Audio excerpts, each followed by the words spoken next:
Hi, I'm just replying to this because the last the last video cut out on the sound. So the question is, how can I ask how long you would leave it before would send a letter to a tenant if they are late paying their rent? So as I said in the last video, I think it boils down to ultimately, do you know that tenant, and how well do you know that person, and has that happened before? And I mentioned yesterday that I've got one of these tenants that have been with us now for a few months, I would say probably over 6 months, and normally pays well. And a couple of times over 6 months, he has text and said, "Look, my employer has not paid me yet, and will pay me in 2 days' time, and I'll pay." And to be fair, he is always paid with that problem. So if that's a sort of tenant that you have, then I'd say, look, have a conversation with that person and just understand the situation, and really try and, there's all manner of reasons why things could go wrong and not be somebody that not been paid. There's been some issues with their own personal circumstances.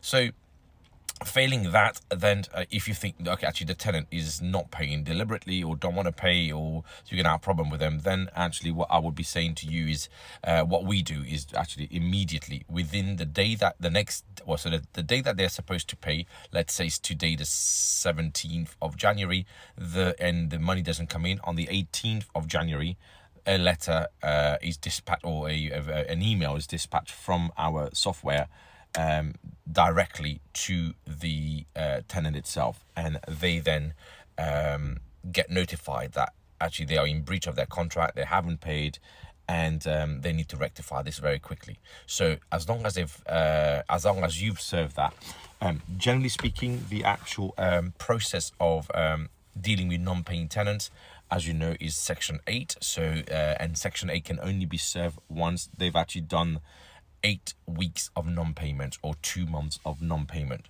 So once you get to 2 months non-payment, that's when you are technically legally allowed to serve the Section 8 notice.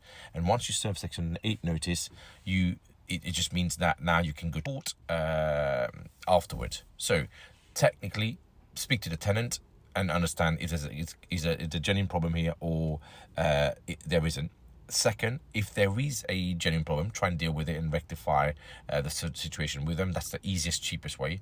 But if you think the tenants are going to mess about and they're not going to pay consistently, then unfortunately the law says you have to wait up until 2 months, which is crazy because we still have to find 2 months worth of mortgage to cover that deficit. But such is life. So Section 8 asks you to wait for 2 months. At the end of the 2 months, so you will send a letter, remind them that they're still in breach at the 4 weeks period, and then on the 8th week period, then you apply to the court under Section 8 notice, and the Section 8 will ask on the form, is the tenant still 2 months in arrears at the date of you serving that notice, and it has to be a yes. So even if there are 7 weeks, that doesn't mean that you can serve it. So there have to be 2 months in arrears for you to be able to serve that notice. Not ideal, probably not what you want to hear, but such is how the process of dealing with non-paying tenants is. It is a pain in the backside, and on average, by the time you wait for 2 months of non-payment, then it takes another 2 months for you to serve your notice, get through the court system, and then get a possession order.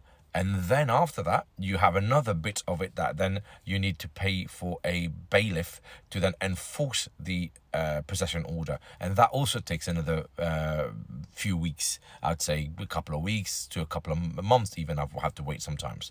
So the whole process could be taking 6 months. So that's why I start with what I started with earlier on.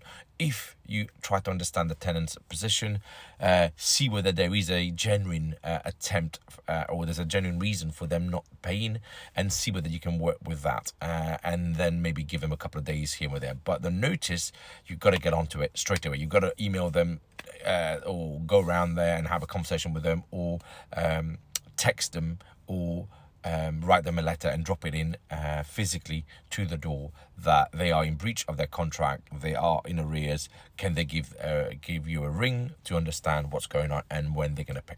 That's how we do it here at Quality Group when it comes to dealing with this kind of situation. So I hope that helps, and yeah, good luck.